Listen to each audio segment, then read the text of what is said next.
এই ধরনের উচ্চ রক্তচাপের পেশেন্টদেরকে আপনারা সাধারণত কতদিন পর পর ফলো আপ বা আপনাদের সাথে পরামর্শ করতে বলে থাকেন?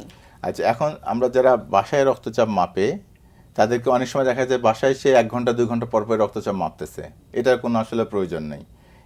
এই যে 1-2 ঘন্টা রক্তচাপ মাপা, এটা আসলে আমরা যারা হসপিটালে অ্যাডমিটেড পেশেন্ট, যাদের রক্তচাপ কম বা বাড়ার সময় যারা হার্ট অ্যাটাক হচ্ছে, তার প্রেশার কমে যেতে পারে, তাকে আমরা কন্টিনিউয়াস মনিটরিং করি।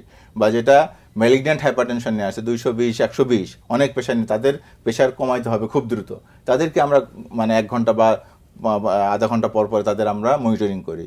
কিন্তু এই যে বাসায় 1 ঘন্টা পর পরে বা প্রতিদিন প্রেশার মাপা, এর কোনো প্রয়োজনই নেই। আপনি বাসায় যদি মাপতে চান, আপনি সপ্তাহে 1 দিন প্রেশার মাপবেন বা 2 সপ্তাহে 1 দিন প্রেশার মাপবেন, এর চেয়ে আর প্রেশার মাপার দরকার নেই, যদি সাধারণত আপনার প্রেশার স্টেবল থাকে, নর্মাল থাকে। আর ডাক্তারদের চেম্বারে সাধারণত দেখা যায় 3 মাস বা 6 মাস পর পরে আপনি আসতে পারবেন, যে রক্তচাপ যদি আপনার নিয়ন্ত্রণে থাকে তাহলে 3 থেকে 6 মাস। আর যদি নিয়ন্ত্রণ না আসা পর্যন্ত আপনি 1 বা 2 সপ্তাহ পর পরে এসে তখন ডাক্তারের ডাক্তারের পরামর্শ কাছে নিতে আসবেন, হবে। যে যতক্ষণ মতো নিয়ন্ত্রণ না হবে। আচ্ছা যখন নিয়ন্ত্রণ হবে আপনি 3 মাস বা 6 মাস পর পরে আসেন, কোনো অসুবিধা নেই। আচ্ছা স্যার, আপনি শুরুতে